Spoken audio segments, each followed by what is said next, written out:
একটা সিংহ ঘন্টায় ছুটতে পারে 90 কিলোমিটার বেগে। কত কিলোমিটার?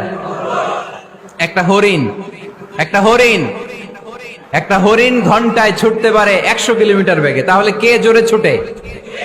জোরে বলতে হবে। সিংহ কত কিলোমিটার? হরিণ। তারপরেও হরিণটা 100 কিলোমিটার বেগে ছোটার পরেও সিংহটার কাছে সে ধরা পড়ে যায়।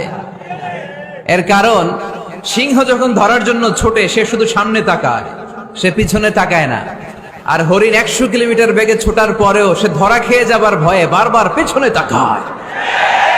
আর পিছনে তাকার কারণে ওর গতিটা স্লো হয়ে যায় আর সিংহের হাতে বধ হয়ে যায়। পিছনে তাকাবার সময় আমাদের নাই, চিল্লায় বলো ঠিক কিনা?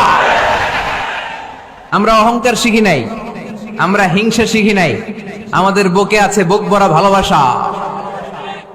আমি বিএনপি বুঝি না, আওয়ামী লীগ বুঝি না, জাতীয় পার্টি বুঝি না, জামাত ইসলাম বুঝি না, তাবলীগ বুঝি না, পীরের মুরিদ বুঝি না।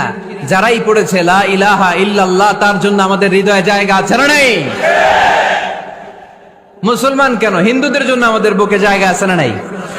হিন্দু ভাই যদি বলে আমি পড়বো আশহাদু আল্লা ইলাহা ইল্লাল্লাহ ওয়া আশহাদু আন্না মুহাম্মাদ রাসূলুল্লাহ, তার জন্য আমাদের দরজা খোলা আছে না নাই? This is the beauty of Islam. এটা ইসলামের সৌন্দর্য, এটা অনেকে বুঝতে চায় না। আল্লাহ আমাদেরকে সহি সমঝ দান করুক, আমরা পড়ি আমিন।